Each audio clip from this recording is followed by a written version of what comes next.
करिए सेंटर पे।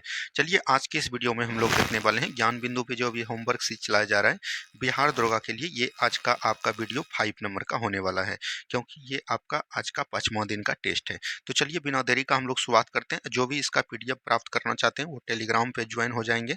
टेलीग्राम का लिंक आपके डिस्क्रिप्शन में दिया गया है, और जो है इसका जो होमवर्क आगे वाला होगा वो आपको वीडियो के लास्ट में बताया जाएगा। ठीक है, तो चलिए बिना देरी का हम लोग शुरुआत करते हैं आज के पहले नंबर क्वेश्चन से। और आज का देखिए पहला नंबर क्वेश्चन क्या दिया गया है। पहला नंबर क्वेश्चन दिया गया है नवंबर 2024 को कॉप 29 संयुक्त राष्ट्र जलवायु शिखर सम्मेलन का आयोजन कहाँ किया गया। ये चीज क्वेश्चन पूछा गया, ये करंट अफेयर का क्वेश्चन है। तो आपको पता है कि कॉप 29 कहाँ हुआ है, अजरबैजान में हुआ है। कहाँ हुआ है, अजरबैजान के बोल सकते हैं, वाकू में हुआ है। तो यहाँ से ये चीज आपको ध्यान देनी है। ठीक है, और यहाँ पर दिया गया है कॉप 28 का आयोजन कहाँ किया गया था, यानी इसका पहले वाला पूछा गया है तो याद रखनी है संयुक्त राज्य अमीरात में यानी यूएई में हुआ है। ठीक है, और कॉप 30 का आयोजन कहाँ किया जाएगा ये भी पूछ लिया है, तो याद रखनी है ब्राजील में। तो यहाँ से आपका तीनों हो जाएगा। पहले वाला कहाँ हुआ था 28, 29 कहाँ हुआ है तो याद रखनी है अजरबैजान के बाकू में, और 30 कहाँ होगा तो ब्राजील में। तो इन सभी बातों को ध्यान देनी है। आगे के सवाल को हम लोग बढ़ेंगे। नेक्स्ट क्वेश्चन देखिए, हाल ही में जारी रिपोर्ट के अनुसार विश्व के किस महाद्वीप में प्लास्टिक उत्पादन सर्वाधिक दर्ज किया गया है, यानी किस महाद्वीप में प्लास्टिक का उत्पादन जो है सर्वाधिक किया गया है। तो याद रखनी है अपना एशिया महाद्वीप में। कहां पर, एशिया महाद्वीप में। ठीक है, नेक्स्ट दिया गया है वर्ष 2024 तक कुल प्लास्टिक उत्पादन कितने मीट्रिक टन तक पहुंचने का अनुमान है। तो याद रखनी है 700 मीट्रिक टन तक। कितना, 2040 तक यहाँ रखिएगा। 2040 तक जो है कितना मीट्रिक टन पहुंचने का अनुमान है प्लास्टिक, तो 700 मीट्रिक टन। तो ये चीज भी याद रखनी है। आगे की सवाल की हम लोग बढ़ेंगे। नेक्स्ट क्वेश्चन देखिए, सतत विकास लक्ष्य एसडीजी भारत में किस संस्था द्वारा जारी किया जाता है। ये किसके द्वारा जारी किया जाता है, तो नीति आयोग के द्वारा। किसके द्वारा, तो याद रखनी है नीति आयोग के द्वारा। नीति आयोग का गठन कब हुआ है, नीति आयोग याद रखिएगा योजना आयोग के जगह पे जो है ये नीति आयोग प्रारंभ हुआ था। और इसका गठन की बात करेगा तो ये 1 जनवरी 2015 से अपना काम करना शुरू किए। ठीक, अगला सवाल देखिए, एसटीजी में कुल कितने लक्ष्य शामिल किए गए हैं। एसटीजी में कुल 17 लक्ष्य शामिल किए गए हैं। कितने लक्ष्य, 17 लक्ष्य। सतत विकास लक्ष्यों की प्राप्ति में भारत का शीर्ष राज्य कौन है, तो आपका केरल हो जाएगा। कौन हो जाएगा, केरल हो जाएगा। ठीक है, चलिए बढ़िएगा अगले सवाल की तरफ। नेक्स्ट क्वेश्चन, सीरिया और तुर्की में आए विनाशकारी भूकंप से बचाव के लिए भारत सरकार द्वारा कौन सा अभियान चलाया गया, तो ऑपरेशन दोस्त चलाया गया। क्या बोलिएगा, ऑपरेशन दोस्त चलाया गया। आपको पता होगा ऑपरेशन दोस्त सीरिया और तुर्की के लिए चलाया था। ऑपरेशन अमानत का संबंध किससे हो जाएगा, आरपीएफ। आरपीएफ जो आपका सामान का सुरक्षा ट्रेन पे करेगा उसको हम लोग बोलते हैं ऑपरेशन अमानत का संबंध। ठीक है, ऑपरेशन गंगा भारत सरकार द्वारा किस देश के लिए चलाया गया था, याद रखनी है भारत और यूक्रेन के बीच। और यूक्रेन में जो है फंसे फंसे मतलब भारतीयों के लिए ऑपरेशन गंगा चलाया गया था। चलिए बढ़ेंगे हम लोग अगले सवाल की तरफ। नेक्स्ट क्वेश्चन देखिए, संयुक्त राष्ट्र नारकोटिक ड्रग्स आयोग की 60वीं बैठक की अध्यक्षता कौन सा देश करेगा, यानी राष्ट्र नारकोटिक्स का कौन सी अध्यक्षता करेगा, तो याद रखनी है भारत करेगा। कौन करेगा, भारत करेगा। ठीक है, संयुक्त राष्ट्र संघ के वर्तमान अध्यक्ष कौन हो जाएंगे, तो याद रखनी है एंटोनियो गुटेरेस हो जाएंगे। कौन हो जाएंगे, एंटोनियो गुटारेस हो जाएंगे। तो ये भी चीज एकदम आपको ध्यान देनी है। यहाँ पर बात आता है संयुक्त राष्ट्र संघ यानी यूएनओ। यूएनओ का याद रखिएगा, यूएनओ का गठन कब हुआ है ये आपसे पूछा जाता है कई बार। तो यूएनओ का गठन याद रखनी है 24 अक्टूबर 1945 को हुआ है।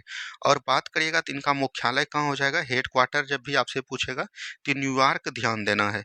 और यहाँ पर पूछा जाता है कि यूएनओ दिवस कब मनाया जाता है, तो 24 अक्टूबर को मनाया जाता है। ठीक है, चलिए अगला सवाल देखिए क्या बोला गया है, यूनिकॉर्न मस्तूल समझौता किन दो देशों के बीच हुआ है, यानी यूनिकॉर्न मस्तूल जो है ये भारत और जापान के बीच हुआ है। किसके किसके बीच हुआ है, भारत और जापान के बीच हुआ है। ये चीज ध्यान दीजिएगा। एक आपको पूछा जाएगा जिमैक्स। जिमैक्स जो है किसके किसके बीच है, तो ये जापान और भारत के बीच ये भी है। क्या बोलिएगा, जापान और भारत के बीच ये भी है। तो ये भी चीज ध्यान देते हुए चलनी है। और जिमैक्स कहाँ पर है, तो याद रखनी है प्रशांत महासागर में। कहाँ पर हो जाएगा, प्रशांत महासागर द्वीप में। ठीक है, चलिए बढ़ेंगे अगले सवाल की तरफ। नेक्स्ट क्वेश्चन को ध्यान से देखिए क्या बोला गया है। नेक्स्ट क्वेश्चन यहाँ पर पूछा गया है, रियाद शिखर सम्मेलन 2024 का आयोजन किस देश में किया गया। यानी रियाद शिखर सम्मेलन जो होगा इसका जो है 2024 में सम्मेलन कहाँ होगा, तो याद रखनी है ये होगा आपका बोल सकते हैं सऊदी अरब में। कहाँ पर होगा, सऊदी अरब में होगा, ठीक है। और नेक्स्ट क्वेश्चन देखिए इसी में पूछा गया है, शिक्षा सम्मेलन का आयोजन कहाँ किया गया, तो शिक्षा सम्मेलन का कहाँ किया गया, दुबई में किया गया। कहाँ पर किया गया, दुबई में किया गया, ठीक है। चलिए आगे की तरफ हम लोग बढ़ेंगे। एशिया प्रशांत आर्थिक सहयोग एपेक में कितने देश शामिल हैं। यानी एशिया प्रशांत आर्थिक सहयोग में जो है कितने देश शामिल हैं, ये चीज पूछा गया। तो याद रखनी है 21 देश शामिल है। कितने हैं, 21 देश इसमें शामिल है, ठीक है। चलिए अगला सवाल देखिए क्या बोला गया है। इजराइल के प्रधानमंत्री कौन हैं जिन्हें हाल ही में गिरफ्तार करने का वारंट अंतर्राष्ट्रीय आपराधिक न्यायालय द्वारा जारी किया गया। तो यहाँ पर आपराधिक न्यायालय द्वारा जो जारी किया गया, इजराइल के वो कौन से प्रधानमंत्री थे, तो याद रखिए उनका नाम क्या है, बेंजामिन बेंजामिन बोल सकते हैं नेतन्याहू, ठीक है। तो ये चीज ध्यान दीजिएगा। और ये अल अक्सा मस्जिद कहाँ अवस्थित है, तो ये याद रखनी है इजराइल में है। कहाँ पर है, इजराइल में है। तो ये भी चीज आपको याद रखनी है, ठीक है। और यहाँ पर दिया गया है अंतर्राष्ट्रीय आपराधिक न्यायालय का मुख्यालय कहाँ है। अंतर्राष्ट्रीय न्यायालय का मुख्यालय की बात करेगा तो ये हो जाएगा नीदरलैंड के द हेग में। क्या हो जाएगा, नीदरलैंड के द हेग में हो जाएगा। और इसमें कुल कितने न्यायाधीश होते हैं, तो याद रखनी है 15 होते हैं। यह भी जो है आपका कोई ना कोई एग्जाम पूछा गया है, ठीक है। चलिए आगे की सवाल को हम लोग देखेंगे। विश्व बौद्धिक संपदा संगठन की स्थापना कब हुई और इसका मुख्यालय कहाँ है। विश्व बौद्धिक संपदा की अगर बात करिएगा तो इसमें कहने का मतलब हुआ कि जो भी पढ़े लिखे व्यक्ति भटक जाते हैं वो जो है अपने तरफ आए और अपना कार्य निश्चित करे। इसके लिए इसका गठन की बात करेगा तो 1967 में इसका गठन किया गया था। और पूछे इसका मुख्यालय कहाँ है, तो मुख्यालय हो जाएगा आपका स्विट्जरलैंड के जनेवा में। क्या बोलिएगा, स्विट्जरलैंड के जनेवा में हो जाएगा, ठीक है। तो ये चीज भी ध्यान देनी है। अच्छा, जनेवा में और कई सारे चीज का मुख्यालय है। जैसे आपका हो गया WTO। WTO का मुख्यालय कहाँ है, जनेवा में। WHO इसका भी मुख्यालय कहाँ है, जनेवा में, ठीक है। चलिए आगे की सवाल को हम लोग देखेंगे। आसियान में शिखर कुल 10 सदस्यों देशों की संख्या कितनी है। देखिए आसियान, आसियान ये हुआ, इसका फुल फॉर्म की बात करिएगा तो ये क्या होता है, बोल सकते हैं एशियन, बोल सकते हैं एसोसिएशन होगा, एसोसिएशन ऑफ साउथ, ठीक है, एसोसिएशन ऑफ साउथ ईस्ट। और बोल सकते हैं एशियन नेशन होगा। क्या होगा, एशियन नेशन, ये इसका फुल फॉर्म हो जाएगा, ठीक है। और इसका गठन की बात करेगा तो इसका गठन 1967 में किया गया था। और इसकी में बात करेगा सदस्यों की संख्या कितनी है, तो 11 सदस्य है अभी वर्तमान में। कितने हैं, 11 सदस्य। तो ये चीज ध्यान देनी है। आगे की सवाल को हम लोग देखेंगे। किस संविधान संशोधन अधिनियम द्वारा 2026 तक विधानसभा की सीटों की कुल संख्या में परिवर्तन नहीं करने का प्रावधान किया गया। देखिए यहाँ पर विधानसभा की सीटों की बात कर रही है। एक संविधान संशोधन हुआ था 42वां संविधान संशोधन 1976 में। और इसमें बोला गया था कि सीट जो है 2001 तक जो है आपका परिवर्तन नहीं होगा, ठीक है। उसके बाद एक संविधान संशोधन होता है 84वां संविधान संशोधन 2001 में, ठीक है। और इसमें फिर बोला गया कि 2026 तक जो है आपका सीट जो है क्या रहेगा, निरंतर रहेगा। तो यहाँ पर से राइट आंसर क्या हो जाएगा आपका, 84वां हो जाएगा। क्योंकि 2026 तक पूछा है तो 84वां आपका बिल्कुल राइट आंसर आपका हो जाएगा, ठीक है। चलिए आगे की बात की तरफ चलिएगा। संघ की कार्यपालिका का उल्लेख संविधान के किस भाग में किया गया है, तो संघ की कार्यपालिका का उल्लेख संविधान के भाग 5 में किया गया है। और संघ की कार्यपालिका की शक्ति निहित होगी, यह किसमें बोला गया है, तो याद रखनी है यह राष्ट्रपति को होगा। किसको होगा, संघ की कार्यपालिका शक्ति किसमें निहित होगी, राष्ट्रपति में होगी। और जिसका वर्णन अनुच्छेद 53 में किया गया। वैसे तो याद रखिएगा ये PM में भी होगा और बोल सकते हैं CM में भी होगा, ठीक है। सॉरी, CM में नहीं होगा, राष्ट्रपति और PM महान्यायवादी बोल सकते हैं। आगे की सवाल की हम लोग चढ़ेंगे। निर्माण पोर्टल का शुभारंभ किस मंत्रालय द्वारा किया गया।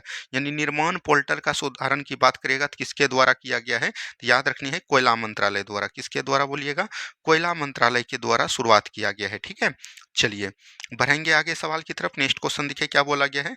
पैरा खिलाड़ी अवनी लेखरा का संबंध किससे हो जाएगा, तो शूटिंग से हो जाएगा। किससे हो जाएगा, शूटिंग से हो जाएगा। ये आपको पता होगा, ठीक है। चलिए आगे की तरफ हम लोग बढ़ेंगे। 16 महाजनपदों में ऐसा महाजनपद जो दक्षिण भारत से गोदावरी के किनारे एक स्थित है। तो ये चीज पूछा गया कि यानी कि 16 महाजनपद जो हुआ करता था उसमें दक्षिण भारत में कौन सा महाजनपद था जो कि गोदावरी नदी के तट पर है। तो यहाँ पर बात आता है महाजनपद। अच्छा, महाजनपद याद रखिएगा, प्राचीन काल में जो जिस तरह भी राज होता है उस समय महाजनपद हुआ करता था और 16 महाजनपद हुआ करता था। इसकी जानकारी हमें कहाँ से मिलती है, तो याद रखनी है, बोल सकते हैं बौद्ध धर्म के अंगुत्तर निकाय से। क्या बोलिएगा, बौद्ध धर्म के अंगुत्तर निकाय से मिलता है। और इसी के याद रखनी है महावस्तु से भी मिलता है। और बात करिएगा जैन धर्म, तो जैन धर्म से आपको कहाँ पर मिलता है, तो भगवती सूत्र से मिलती है। कहाँ पर से, भगवती सूत्र से मिलती है। और यहाँ पर कुल 16 जनपद हुए, 16 महाजनपद हुए। तो याद रखिएगा सभी के सभी जो है उत्तर भारत में थे, लेकिन दक्षिण भारत में मात्र एक जनपद था जिसको हम लोग क्या बोलते हैं, अस्मक। और अस्मक की राजधानी अगर पूछेगा तो याद रखनी है पोतन या पोटली हो जाएगा।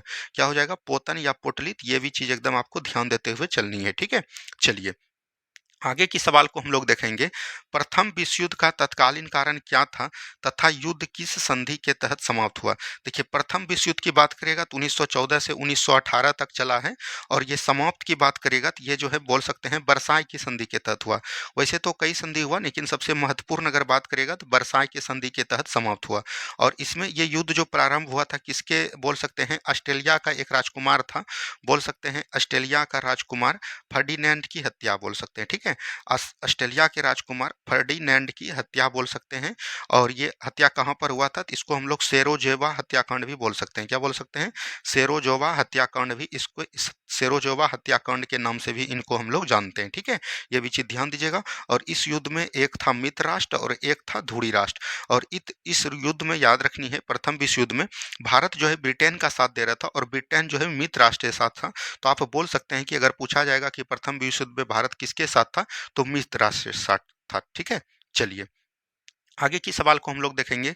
किसी वस्तु की आरंभिक एवं अंतिम स्थिति के बीच न्यूनतम दूरी को क्या कहते हैं। देखिए मान के चलिए कोई व्यक्ति यहाँ है और कोई व्यक्ति यहाँ है, कोई वस्तु ए है, कोई वस्तु बी है, ठीक है। और बी है तो यहाँ पर से ये बोल सकते हैं, और इसकी दूरी 10 सेंटीमीटर है और इसकी दूरी 5 सेंटीमीटर है।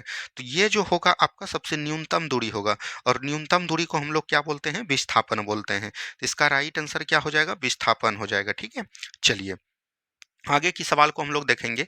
मानव शरीर की सबसे बड़ी जनन कोशिका कौन सी होगी। देखिए मानव शरीर की सबसे बड़ी जनन कोशिका पूछेगा तो वो हो जाएगा ओवा, जिसको हम लोग क्या बोलते हैं, अंडाशय बोलते हैं, ठीक है। तो ये चीज ध्यान दीजिएगा, अंडाशय। और सबसे इसमें छोटा पूछेगा तो क्या हो जाएगा, छोटा पूछेगा तो याद रखनी है स्पर्म हो जाएगा। क्या हो जाएगा, स्पर्म हो जाएगा। वहीं अगर पूछेगा कि पृथ्वी पर सबसे बड़ा कोशिका कौन होगा, तो याद रखनी है शुतुरमुर्ग का अंडा हो जाएगा। क्या हो जाएगा, शुतुरमुर्ग का अंडा हो जाएगा। और वहीं पर पृथ्वी पर सबसे छोटा पूछेगा तो याद रखनी है माइको प्लाज्मा जीवाणु हो जाएगा। क्या हो जाएगा, माइको प्लाज्मा बैक्टीरिया हो जाएगा, ठीक है। चलिए आगे की तरफ हम लोग बढ़ेंगे। एलपीजी मॉडल किस प्रधानमंत्री के कार्यकाल में पेश किया गया था। देखिए एलपीजी मॉडल की बात करेगा तो 1991 में ये पेश किया गया था, जिसमें बोला गया था, याद रखनी है एलपीजी का मतलब होता है लिबरेशन, मतलब कि उदारीकरण।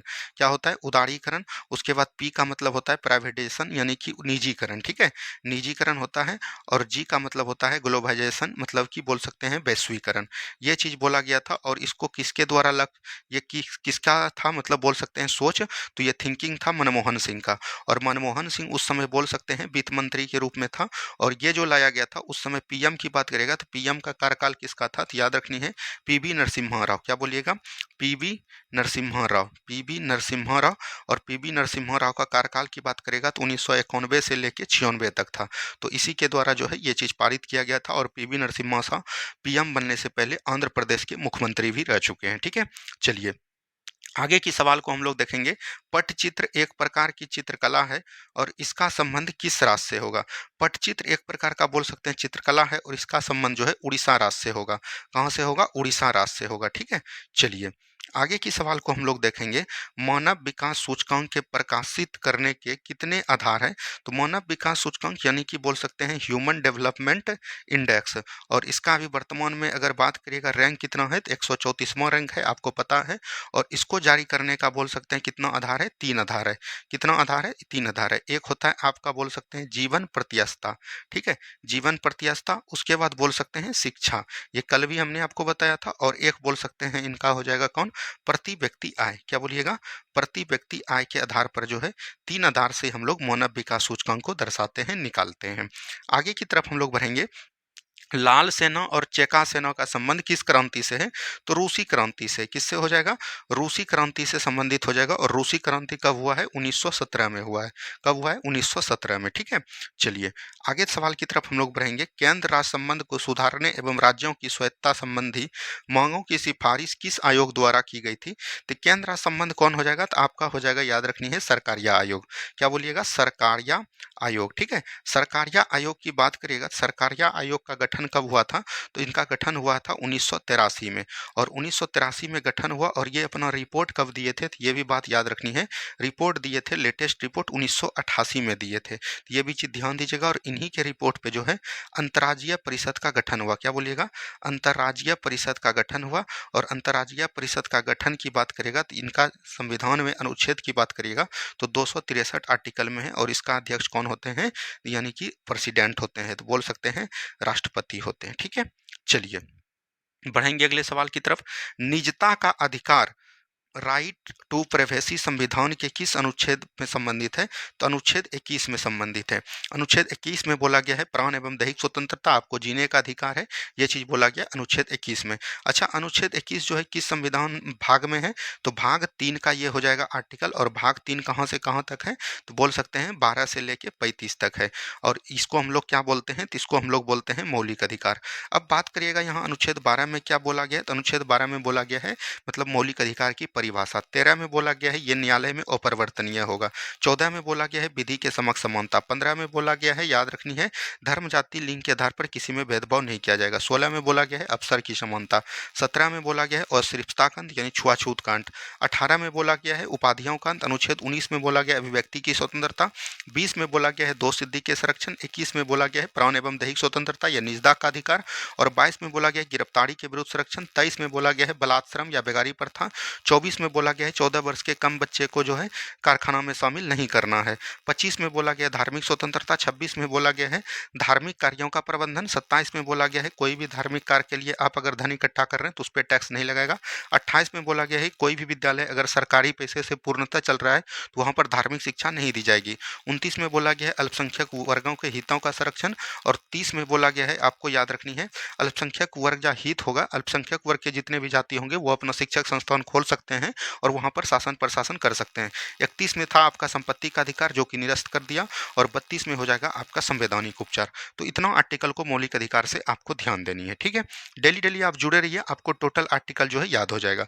आगे की सवाल को हम लोग देखेंगे। राष्ट्रपति द्वारा राज्यसभा में विभिन्न क्षेत्रों के ख्याति प्राप्त 12 व्यक्तियों को मनोनयन की अवधारणा किस देश के संविधान से लिया गया है? देखिए, राष्ट्रपति जो है राज्यसभा में 12 सदस्य को मनोनीत करते हैं। और ये कहाँ कहाँ से करते हैं? कला हो गया, समाज सेवा हो गया, ठीक है, कला हो गया, समाज सेवा हो गया, विज्ञान हो गया, तो यहाँ सबसे करते हैं। ठीक है, ये चीज ध्यान दीजिएगा। और इसकी चर्चा संविधान के बोल सकते हैं 80 के क्लाउज 3 में वर्णन किया गया है। और राष्ट्रपति द्वारा राज्यसभा में जो किए जाते हैं तो ये 12 सदस्यों को, और ये कहाँ से लिया गया है, ये चीज क्वेश्चन पूछा गया तो आयरलैंड के संविधान से।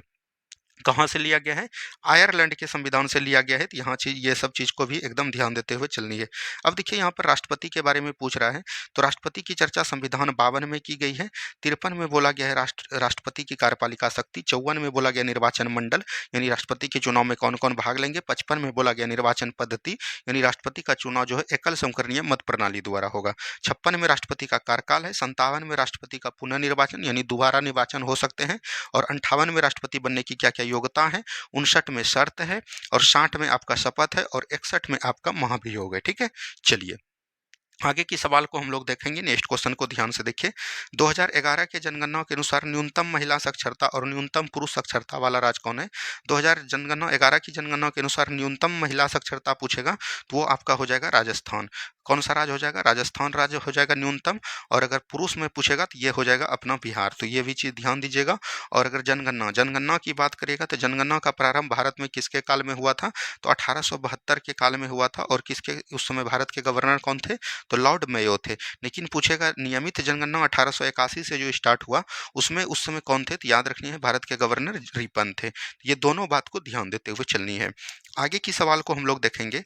राष्ट्रपति की महाभियोग प्रक्रिया में कौन कौन भाग लेता है? तो राष्ट्रपति की महाभियोग प्रक्रिया अनुच्छेद 61 में है। और इसमें याद रखनी है लोकसभा, बोल सकते हैं लोकसभा और राज्यसभा। लोकसभा और राज्यसभा के सभी सदस्य भाग लेते हैं, क्योंकि याद रखिएगा इसमें मनोनीत और निर्वाचित नहीं होता है। लेकिन वही जब अनुच्छेद 54 को पढ़िएगा तो यहाँ पर निर्वाचन मंडल राष्ट्रपति का दिया गया है, और इसमें जो है लोकसभा के बोल सकते हैं लोकसभा और राज्यसभा और बोल सकते हैं विधानसभा, इसके जो है क्या क्या लेते हैं, तो याद रखनी है सिर्फ और सिर्फ निर्वाचित सदस्य लेते हैं। क्या बोलिएगा, मनोनीत नहीं लेते हैं, निर्वाचित सदस्य भाग लेते हैं चुनाव में। और वही अगर महाभियोग में पूछेगा तो लोकसभा और राज्यसभा के सभी सदस्य, और इसमें विधानसभा के सदस्य भाग नहीं लेते हैं। ये चीज़ ध्यान दीजिएगा। इसीलिए इसको हम लोग क्या बोलते हैं, अर्धन्यायिक प्रक्रिया बोलते हैं। क्या बोलते हैं, अर्धन्यायिक प्रक्रिया बोलते हैं। और ये कहाँ से लिया गया है, तो अमेरिका से लिया गया है। कहाँ से लिया गया है, तो याद रखनी है महाभियोग की प्रक्रिया कहाँ से ली गई है, अमेरिका से। अभी तक राष्ट्रपति एक भी ऐसे नहीं हुए जिसपे कि महाभियोग प्रक्रिया लगाया गया हो, तो ये भी बात आपको ध्यान देनी है। ठीक है, चलिए आगे की सवाल को हम लोग देखेंगे। नेक्स्ट क्वेश्चन देखिए क्या बोला गया है। नेक्स्ट क्वेश्चन है, पंचायती राज को संवैधानिक दर्जा किस समिति द्वारा दिया गया था। तो पंचायती राज याद रखिएगा एक संशोधन हुआ था 73वां संविधान संशोधन 1992 में, और इसी में जो है याद रखनी है 11वीं अनुसूची को जोड़ा गया, और इसी में बोला गया कि पंचायती राज व्यवस्था यानी कि बोल सकते हैं 24 अप्रैल अपना रिपोर्ट दिया 1993 को पंचायती राज व्यवस्था। इसीलिए हम लोग 24 अप्रैल को क्या मनाते हैं, पंचायती दिवस के रूप में मनाते हैं। और यह जो दिया गया था याद रखनी है एल.एम. सिंघवी समिति ने। क्या बोलिएगा, एल.एम. सिंघवी समिति द्वारा जो है पंचायती राज को संवैधानिक दर्जा दिया गया था। और जो है पंचायती राज से संबंधित कई सारे समिति थे, तो ये भी चीज़ ध्यान देनी है। एक आपका हो जाएगा बलवंत राय मेहता समिति, ठीक है। और उसके बाद याद रखनी है अशोक मेहता समिति। क्या बोलिएगा, अशोक मेहता समिति। उसी के बाद याद रखनी है जी.वी.के. राव समिति। तो ये सभी समिति जो है पंचायती राज व्यवस्था से संबंधित था, तो ये चीज़ ध्यान देनी है। आगे के सवाल को हम लोग देखेंगे। रेशम उत्पादन के लिए बिहार का प्रसिद्ध जिला कौन सा है जिसे सिल्क सिटी कहा जाता है, तो ये आपका हो जाएगा याद रखनी है भागलपुर। क्या हो जाएगा, भागलपुर हो जाएंगे। ठीक है, चलिए आगे की सवाल को देखेंगे। विशिष्टाद्वैतवाद के मत किस महान दार्शनिक द्वारा दिया गया, तो याद रखनी है रामानुजाचार्य। क्या बोलिएगा, रामानुजाचार्य के द्वारा। ठीक है, रामानुजाचार्य के द्वारा। तो ये भी चीज बात याद रखनी है, आपको कई बार एग्जाम में पूछे गए हैं। आगे की सवाल के देखिए, युविका युवा विकास मंत्रालय कार्यक्रम किस संस्था द्वारा चलाया गया, यानी कि युविका जो है किसके द्वारा चलाया गया, तो इसरो के द्वारा। किसके द्वारा, इसरो के द्वारा चलाया गया। बात करेगा इसरो, तो इसका फुल फॉर्म होता है याद रखनी है इंडियन स्पेस, बोल सकते हैं इंडियन स्पेस रिसर्च ऑर्गेनाइजेशन। ठीक है, तो ये चीज़ ध्यान दीजिएगा। और इसकी बात करेगा गठन की, तो इसका गठन कब हुआ है, 15 अगस्त 1969 में इसका गठन हुआ है। और इसका मुख्यालय की बात करेगा तो ये कहाँ पर हो जाएगा, तो आपका हो जाएगा बंगलुरु में। ठीक है, और अभी इसका वर्तमान में जो है बोल सकते हैं अध्यक्ष चेंज हुआ है, वो कौन है, डॉक्टर वी नारायण है। ठीक है, तो ये भी बात को लगे हाथ याद रखनी है। अगले सवाल की तरफ हम लोग बढ़ेंगे। अगला सवाल यहाँ पर दिया गया है, पलासी का युद्ध बंगाल के किस जिले में और किस नदी के तट पर लड़ा गया था। पलासी का युद्ध जो है याद रखनी है किस जिला पूछ रहा है, तो याद रखनी है नदिया लखनौती जिला में। क्या बोलिएगा, नदिया के लखनौती पश्चिम बंगाल में है, तो नदिया लखनौती जिला में जो है ये हुआ था पलासी का युद्ध। और बोल सकते हैं किस नदी के तट पर, तो हो जाएगा भागीरथी नदी। क्या बोलिएगा, भागीरथी नदी के तट पर। अच्छा, पलासी का युद्ध कब हुआ था, तो याद रखनी है आपको ध्यान डेट के साथ याद रखनी है 23 जून 1757 को हुआ था। कब हुआ था, 23 जून 1757 को। और ये किसके किसके बीच हुआ था, तो याद रखनी है अंग्रेज और बोल सकते हैं सिराजुद्दौला के बीच। ठीक है, और इसमें जो है सिराजुद्दौला को धोखा मिलता है अपने मित्र बोल सकते हैं मीर जाफर के द्वारा। किसके द्वारा, मीर जाफर के द्वारा। और सिराजुद्दौला की हार भी हो जाती है और मृत्यु भी हो जाती है। अच्छा, पलासी का युद्ध का तत्कालीन कारण क्या था, तो याद रखनी है एक बंगाल के नवाब हुए बोल सकते हैं अलीवर्दी खां। अलीवर्दी खां का अगर कालकाल देखिएगा तो ये कब से था, 1740 से लेकर 56 तक। और इसी के समय में अंग्रेज जो है किलाबंदी स्टार्ट कर दिए थे, जो कि अलीवर्दी खां बहुत ही मजबूत शासक थे, नवाब थे। इसीलिए अंग्रेजों को बोला गया कि आप क्यों कर रहे हैं, आपको जो भी कष्ट है आप हमको बताइए। तब जब अलीवर्दी खां की मृत्यु हो जाती है और बंगाल का नवाब बनता है सिराजुद्दौला, तो सिराजुद्दौला के समय याद रखिएगा अंग्रेज जो है बोल सकते हैं किलाबंदी फिर से पुनः स्टार्ट कर देता है। और इसी में सिराजुद्दौला अपने सैनिक के साथ जाता है और एक काल कोठरी में बोल सकते हैं, एक काल कोठरी में जो है 146 लोगों को जो है बंद कर दिया जाता है। और सुबह जब खोला जाता है तो 23 लोग ही जिंदा बचते हैं। और इसमें कौन रहते हैं, जॉन हॉलवेल रहते हैं। और यही जो है काल कोठरी की घटना बोल सकते हैं, त्रासदी की घटना पलासी का युद्ध का तत्कालीन कारण बनता है। अच्छा, ये जो काल कोठरी की घटना हुई ये आपको पता है कब हुआ था, तो याद रखनी है 20 जून 1756 में। तो ये भी डेट कई कई बार पूछे जाते हैं। ठीक है, चलिए आगे की सवाल को हम लोग देखेंगे, किस अनुच्छेद के तहत युद्ध का बाह्य आक्रमण के समय अनुच्छेद 19 में वर्णित 6 मूल अधिकारों का स्वतः निलंबन हो जाता है। तो यहाँ पर बात आता है आपात का। आपातकाल बात करिएगा 3 प्रकार के होते हैं, तो ये भी चीज ध्यान दीजिएगा। एक होते हैं बाह्य आक्रमण, एक होते हैं युद्ध आक्रमण, और एक आपको याद रखनी है, बोल सकते हैं कि सशस्त्र विद्रोह के आधार पर। आपातकाल जो है संविधान के भाग 18 में वर्णन किए गए हैं। तो इसमें जो राष्ट्रीय आपातकाल होते हैं, राष्ट्रीय आपातकाल की बात करेगा तो 352 में इसका प्रावधान किया गया है। तो इसमें जो है 352 जैसे ही राष्ट्रीय आपातकाल लगते हैं तो 358 जो है पुनः जो है ये मतलब लागू हो जाते हैं आर्टिकल, और इसी के द्वारा 19 का जो मौलिक अधिकार है 6 गो, वो जो है पुनः समाप्त हो जाता है। तो इसका राइट आंसर क्या हो जाएगा? 358 हो जाएगा। ठीक है, चलिए नेक्स्ट क्वेश्चन देखिए क्या बोला गया है। नेक्स्ट क्वेश्चन यहाँ पर दिया गया है, जर्मन सिल्वर किन किन धातुओं से योग बनता है? तो याद रखनी है आपको कजनी। क्या याद रखनी है? कजनी हो जाएगा, यानी कॉपर हो जाएगा, जिंक हो जाएगा, और याद रखनी है निकेल हो जाएगा। ठीक है, चलिए आगे की सवाल को हम लोग देखेंगे। निम्नलिखित में से कौन सा कर्नाटक युद्ध 1756 में ऑस्ट्रेलिया तथा इंग्लैंड के बीच परसा के हुए सप्तरीय युद्ध का विस्तार था? तो ये हो जाएगा तृतीय कर्नाटक युद्ध। क्या बोलिएगा? कर्नाटक का तृतीय युद्ध, ये भी चीज ध्यान दीजिएगा। कर्नाटक का तृतीय युद्ध कब हुआ था? तो याद रखनी है 1756 से लेके 63 के बीच हुआ था। ठीक है, चलिए बढ़ेंगे अगले सवाल की तरफ। नेक्स्ट क्वेश्चन को ध्यान से देखिए क्या बोला गया है। नेक्स्ट क्वेश्चन है, 1756 में बंगाल नवाब अलीवर्दी खां का मृत्यु के बाद बंगाल का नवाब कौन बना? अभी तुरंत बताएं। नवाब सिराजुद्दौला। क्या हो जाएंगे? सिराजुद्दौला हो जाएंगे। तो ये चीज भी याद रखते हुए चलनी है। ठीक है, चलिए बढ़ेंगे अगले सवाल की तरफ। नेक्स्ट क्वेश्चन देखिए, निम्नलिखित में से किसको बंगाल के नवाब बनाए जाने का वेंसीटाट ने 1760 की क्रांति की संज्ञा दिया था? तो मीर कासिम को। किसको दिया था? मीर कासिम जब बंगाल के नवाब बने थे तब 1760 में जो है वेंसीटाट ने क्रांति की संज्ञा दी थी। आगे की सवाल को हम लोग देखेंगे, किस विदेशी यात्री ने महाराजा रंजीत सिंह की तुलना नेपोलियन बोनापार्ट से की थी? देखिए महाराजा रंजीत सिंह बोल सकते हैं अमृतसर में जब तक रहे एक भी युद्ध नहीं हारे। ठीक है, उसी तरह जो है नेपोलियन बोल सकते हैं, नेपोलियन बोनापार्ट फ्रांस में उसी तरह युद्ध में हारते नहीं थे, इसीलिए जो है बोल सकते हैं विक्टर जामा। क्या बोलिएगा? विक्टर जाकमा नमक अंग्रेज ने जो है क्या बोला था? विदेशी यात्री ने नेपोलियन बोनापार्ट से तुलना किसका किया था? रंजीत सिंह का। ठीक है, चलिए आगे की सवाल को हम लोग देखेंगे, भारतीय शासकों में से कौन सा था जिसने विदेशों में आधुनिक पद्धति का दूतावास अवस्थित किए थे? तो ये हो जाएगा टीपू सुल्तान। कौन हो जाएंगे? टीपू सुल्तान हो जाएंगे। टीपू सुल्तान ने, याद रखिएगा, इसने जो है श्रीरंगपट्टनम में, कहाँ पर बोलिएगा? इसका राजधानी कहाँ था? श्रीरंगपट्टनम था। और श्रीरंगपट्टनम में इन्होंने क्या किया था? तो जैकोबियन क्लब की स्थापना भी की थी। क्या बोलिएगा? जैकोबियन क्लब की स्थापना किया था। और जैकोबियन क्लब में याद रखिएगा भारत और फ्रांस के मित्रता का संबंध दर्शाता है। ठीक है, चलिए नेक्स्ट क्वेश्चन है, निम्नलिखित में से किसने 1755 ईस्वी में डिंडीकुल मैसूर में एक आधुनिक शस्त्रागार की स्थापना की थी? तो हैदर अली। क्या बोलिएगा? हैदर अली। हैदर अली एक ऐसे शासक हुए, याद रखिएगा, जो अपने बलबूते पर अपना मतलब कि बोल सकते हैं कि स्थापन कला को विस्तार किया, और जो है ये ऐसे पहले शासक हुए जो कि आपको अंग्रेज को हराया था। ठीक है, चलिए नेक्स्ट क्वेश्चन, ब्लैक होल की घटना बंगाल के किस नवाब के शासनकाल में घटित हुई थी? ब्लैक होल की घटना की बात करेगा तो ये हो जाएगा नवाब सिराजुद्दौला के समय। ठीक है, कौन हो जाएगा? नवाब सिराजुद्दौला के समय हो जाएगा। तो ये चीज ध्यान देनी है। अगला सवाल देखिए क्या बोला गया है, तृतीय आंग्ल मैसूर युद्ध कब और किस संधि के तहत समाप्त हुआ था? देखिए आंग्ल मैसूर की बात करेगा तो 4 आंग्ल मैसूर हुए थे। एक हुए थे 1767 से लेके 1769 के बीच, पहला। उसके बाद बोल सकते हैं 1780 से लेके 84 के बीच चला था। 1782 में टीपू सुल्तान इसमें भाग ले लिए थे। उसके बाद तीसरा की बात करिएगा तो 1790 से 92, और चौथा 1799 जिसमें कि टीपू सुल्तान की मृत्यु हो जाती है। ठीक है, और ये जो हुआ था, याद रखनी है, इसका ट्रिक है महामंगल सीढ़ी। ये याद रखनी है, ये ट्रिक जो है आपको एक एग्जाम में जरूर नंबर दिलाएगा। तो महामंगल श्री कहने का मतलब ये हुआ यहाँ पर कि ये महा से हो जाएगा मद्रास की संधि। क्या हो जाएगा? मद्रास की संधि। मौ से हो जाए मंगल से हो जाएगा मंगलौर की संधि। द्वितीय आंग्ल मैसूर युद्ध मंगलौर की संधि। और तृतीय जो है याद रखनी है श्रीरंगपट्टनम की संधि हो जाएगा। और ये जो है आपका बिहार दरोगा पूछ लिया गया है। और चौथा में तो टीपू सुल्तान का मृत्यु ही हो जाता है। तो ये चीज एकदम आपको याद रखनी है। आगे की सवाल की तरफ हम लोग बढ़ेंगे, चट्टान के विकास को काल क्रमानुसार व्यवस्थित कीजिए। तो याद रखनी है ADKVG। ठीक है, ये चीज ध्यान दीजिएगा। तो सबसे पहले क्या हो जाएगा? आर्कियन क्रम का चट्टान। तो सबसे पहले होगा आपका आर्कियन। ठीक है, आर्कियन के बाद आपका क्या होगा? डी मतलब धारवार। तो धारवार होगा। क्या होगा? धारवार होगा। और उसके बाद क्या होगा आपका? तो के कुडप्पा होगा। क्या होगा? कुडप्पा होगा। ठीक है, और इसके बाद क्या होगा, बिंद होगा, बिंद होगा।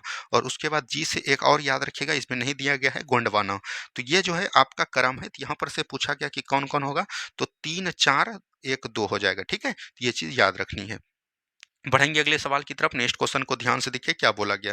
नेक्स्ट क्वेश्चन यहाँ पर दिया गया, भारत के दक्कन के पठार पर बेसाल्ट निर्मित लावा सेलों का निर्माण किस युग में हुआ था।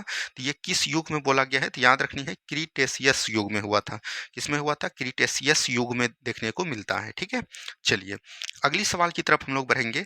भारतीय उपमहाद्वीप मूलतः एक विशाल भूखंड का भाग था जिसे कहा क्या जाता था। तो याद रखनी है, भारतीय महाद्वीप पूछेगा तो ये हो जाएगा गोंडवाना लैंड। क्या हो जाएगा, गोंडवाना लैंड। देखिए इस तरह से आपका एक बना हुआ था किरनी के समान, इसको हम लोग क्या बोलते थे, तो याद रखनी है पेंजिया।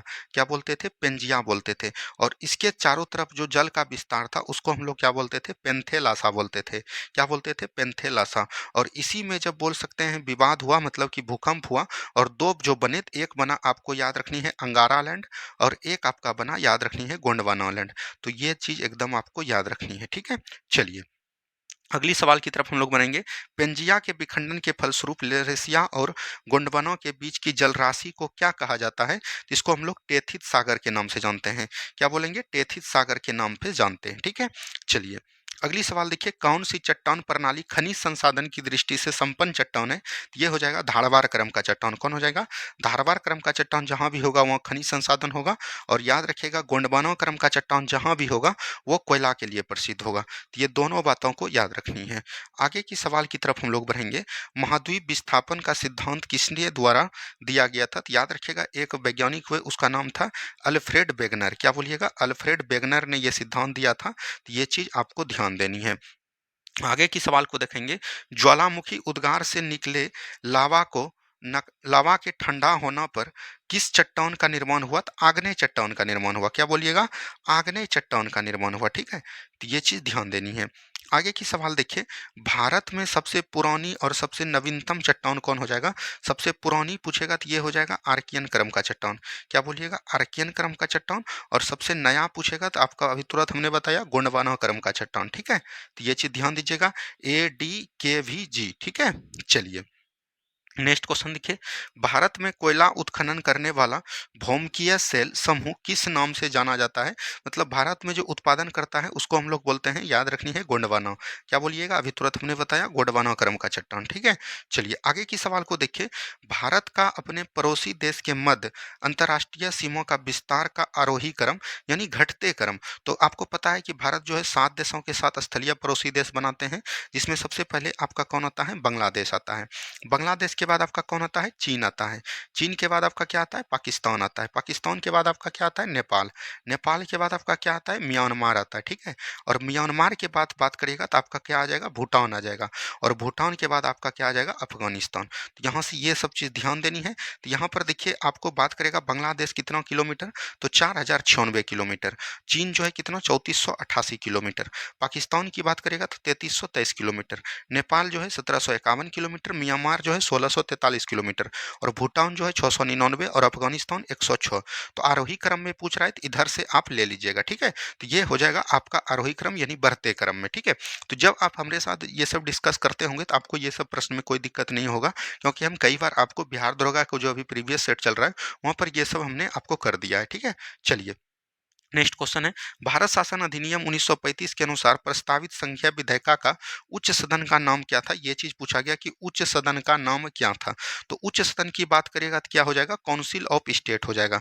क्या बोलिएगा, काउंसिल ऑफ स्टेट हो जाएगा। ठीक है, चलिए बढ़ेंगे अगले सवाल की तरफ। नेक्स्ट क्वेश्चन है, 1919 के भारत सरकार अधिनियम द्वारा केंद्रीय विधानसभा लेजिस्लेटिव असेंबली की कुल संख्या के कितने सदस्य निर्वाचित होने का प्रावधान किया गया। देखिए 1919 में जब अधिनियम आया था तो उस समय टोटल जो है 145 सदस्य हुआ करते थे। 145 सदस्य में बात करिएगा 44 सदस्य जो क्या थे, मतलब कि निर्वाचित थे। और बोल सकते हैं 101 सदस्य जो है ये क्या हुआ करते थे, तो केंद्रीय विधानसभा द्वारा जो मनोनीत हुआ करते थे, निर्वाचित हुआ करते थे। और ये 44 मनोनीत हुआ करते थे। ठीक है, तो यहाँ पर से राइट आंसर क्या हो जाएगा आपका, 101 हो जाएगा। ठीक है, चलिए नेक्स्ट क्वेश्चन देखिए, अधोलिखित घटनाओं का सही क्रम चुनिए। अगस्त घोषणा कब हुआ है? तो याद रखनी है अगस्त 1917 को हुआ है, ठीक है। मैकडोनाल्ड अवार्ड कब हुआ है? तो याद रखनी है 16 बोल सकते हैं 16 अगस्त 1932 को ये प्रारंभ हुआ है। अगस्त प्रस्ताव की बात करेगा तो ये 1940 में हुआ है, और बेबल योजना की बात करेगा तो 1945 में हुआ है। यहाँ पर से देखिए क्या हो जाएगा, 1 2 3 4 सभी सजा हुआ है, ठीक है। चलिए आगे की सवाल देखिएगा, 1935 का भारत सरकार अधिनियम ब्रिटिश संसद द्वारा कब पारित किया गया? तो 1935 का अधिनियम, भारत सरकार अधिनियम जो है ये उसके द्वारा कब पारित किया गया? तो याद रखनी है 1937 में हुआ। कब हुआ? 1937 में, ठीक है।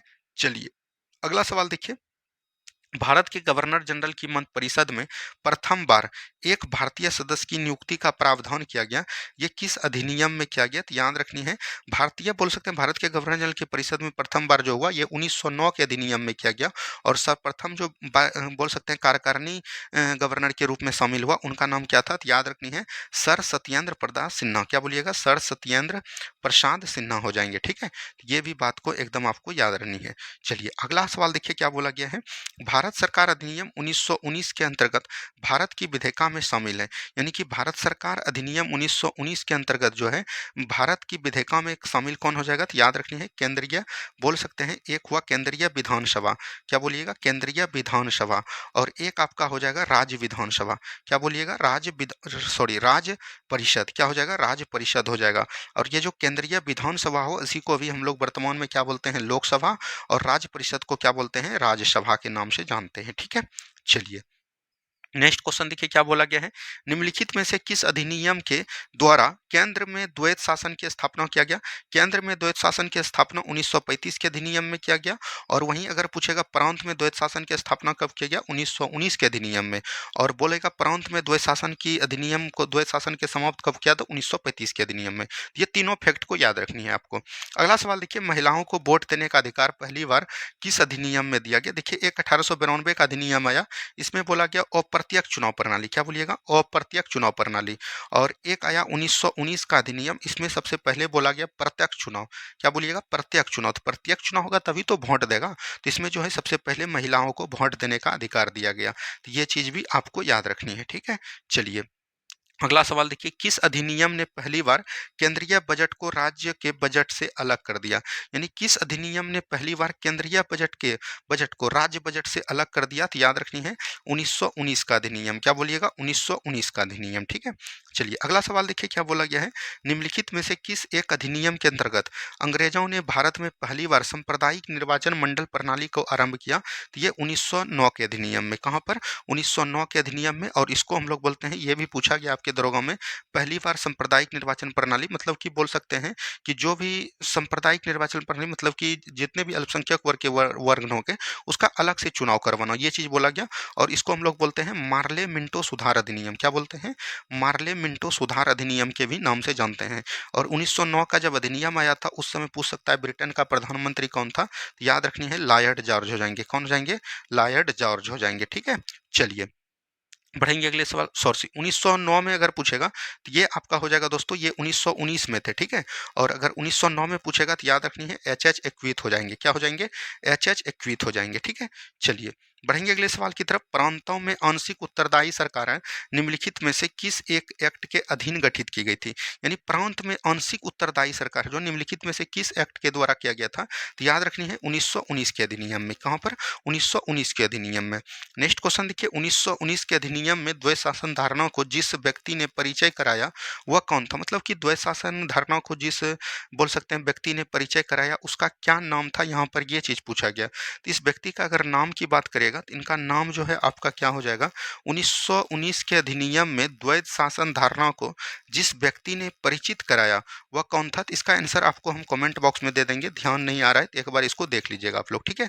चलिए अगला सवाल देखिए, निम्नलिखित में से किस अधिनियम के तहत बिना मुकदमा और दोष सिद्धि के ही विधि न्यायालय में किसी भी व्यक्ति को कैद करने का प्राधिकार सरकार को दिया गया था? ये दिया गया था, तो याद रखनी है रॉलेक्ट एक्ट। क्या बोलिएगा? रॉलेक्ट एक्ट जब आया था 1919 में, इसको हम लोग काला कानून के नाम से भी जानते हैं, ठीक है। चलिए नेक्स्ट क्वेश्चन देखिए, भारतीय सांविधिक आयोग 1928 की अध्यक्षता किसने की थी? 1928 की अध्यक्षता मतलब बोल सकते हैं साइमन कमीशन। साइमन कमीशन का गठन की बात करेगा तो ये कब हुआ था? तो नवंबर नवंबर 1927 में हुआ था। और ये भारत कब आया था? तो भारत आया था 3 फरवरी 1928 को।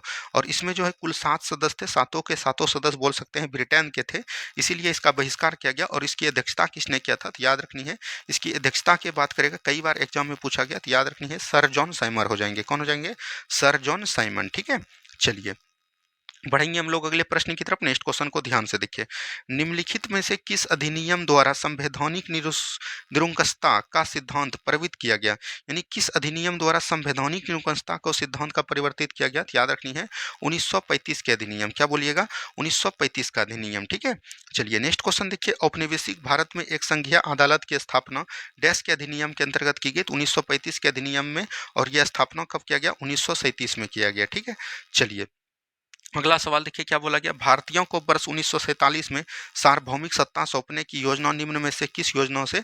इसको हम लोग किस नाम से जानते हैं? माउंटबेटन योजना। क्या बोलिएगा? माउंटबेटन योजना के नाम से इसको हम लोग जानते हैं।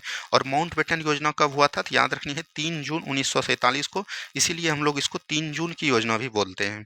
अगला सवाल देखिए क्या बोला गया है। भारत को अधिकार क्षेत्र का दर्जा डोमिनियन स्टेट किस तारीख को मिला है? तो जब आपका देश आज़ाद हुआ है 15 अगस्त 1947 को। ठीक है, चलिए नेक्स्ट क्वेश्चन देखिए। यूनेस्को में शामिल भारत की एकमात्र मिश्रित साइट कौन हो जाएगा? तो याद रखनी है कंचनजंगा। क्या हो जाएंगे?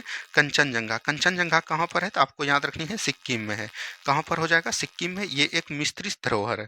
नेक्स्ट क्वेश्चन देखिए क्या बोला गया है। ये हो जाएगा यूनेस्को में भारत की पहली धरोहर कौन सी है जिन्हें सन 1983 में शामिल किया? तो ये हो जाएगा कई है, जैसे आपका हो गया सबसे पहले याद रखनी है ताजमहल हो जाएगा। ताजमहल के बाद याद रखनी है आगरा का किला हो जाएगा। उसके बाद याद रखनी है अजंता की गुफाएं। ये सभी जो 1983 में ही शामिल किया गया था। अगला सवाल की बात करेगा, यूनेस्को में शामिल भारत की कुल कितनी साइट है? तो देखिए साइट की बात करेगा तभी तो 43 हो जाएगा। क्या हो जाएगा? 43 हो जाएगा। और 39वीं अगर पूछेगा तो याद रखनी है रामप्पा मंदिर हो जाएगा। और रामप्पा मंदिर कहाँ पर है? तो तेलंगाना में है। ठीक है, और अगर बात करेगा यहाँ पर 40वीं आपका हो जाएगा धौलावीरा। धौलावीरा कहाँ पर है? तो गुजरात में है। कहाँ पर हो जाएगा? गुजरात में। और नेक्स्ट देखिए 41वीं आपको अगर पूछेगा तो 41वीं हो जाएगा आपको शांति निकेतन। और शांति निकेतन की बात करेगा तो ये कहाँ पर होगा? पश्चिम बंगाल में। और 42वीं धरोहर की बात करेगा तो होयसल मंदिर एक है। और ये होयसल मंदिर कहाँ पर है? कर्नाटक में है। ठीक है, और अगर 43वीं अभी वर्तमान में पूछेगा तो ये हो जाएगा मोइद्दम। और मोइद्दम आपका कहाँ पर है? असम में है। असम में ये क्या है? तो याद रखिएगा अहोम राजवंश जो असम में हुआ करता था उसकी कब्र है। ये चीज़ ध्यान दीजिएगा। तो यहाँ से हमने आपको 75 क्वेश्चन आपको करवा दिया। ठीक है, और देखिए कल का आप लोग होमवर्क सूझिए, क्योंकि कल आपका क्लास नहीं होगा। परसों तो आपका संडे है और 26 जनवरी है, तो ये चीज़ ध्यान दीजिएगा उस दिन भी क्लास आपका नहीं होगा। तो ये जो है आपका 27 तारीख का होमवर्क है। 27 तारीख में करंट अफेयर में आपको जो है 31 से लेके 35 पेज तक पढ़ के आना है। जितना भी हमसे संभव हो जाता है हम आपको टेलीग्राम पर दे देते हैं PDF की, वहाँ से याद करने आना है। क्वेश्चन बैंक की बात करेगा तो ये जो है 88 से लेके 98 तक आता है, याद करनी है। ठीक है, हिस्ट्री में आपको एक चैप्टर है, याद रखिएगा भारत में बोल सकते हैं भारत में ब्रिटिश शक्ति का विस्तार। ठीक है, यानी कि कौन सा युद्ध कब हुआ था, ये सब चीज़ पढ़ के आना है। पॉलिटी की बात करेगा तो पॉलिटी में आपको पढ़ के आना है संविधान सभा। क्या बोलिएगा? संविधान सभा को पढ़ के आना है। ठीक है, और अगर बात करिएगा ज्योग्राफी, ज्योग्राफी में आपको क्या पढ़ के आना है तो याद रखनी है भारत की पर्वत, यानी भारत का पर्वत कैसा है, कौन कौन किस राज्य में कौन कौन पर्वत है, तो ये सब चीज़ याद रखना है। और ऐसे तो हम आपको बताएंगे है। और स्टैटिक जीके में आपको क्या पढ़ के आना है तो याद रखनी है, मतलब कि बोल सकते हैं यूनेस्को जो आपका था, तो यूनेस्को में आपका अमूर्त धरोहर पढ़ के आना है। क्या होते हैं? 15 जो अमूर्त धरोहर है उसी को आपको पढ़ के आना है। ठीक है, तो मिलते हैं हम लोग कल के वीडियो में। जय हिंद जय भारत। आपको कैसा वीडियो लग रहा है, कहीं कोई प्रॉब्लम हो रहा है तो उसको भी बोलिए, और जो भी ठीक लग रहा है तो आपको कमेंट करनी है। धन्यवाद, मिलते हैं हम लोग नेक्स्ट वीडियो में। जय हिंद जय भारत।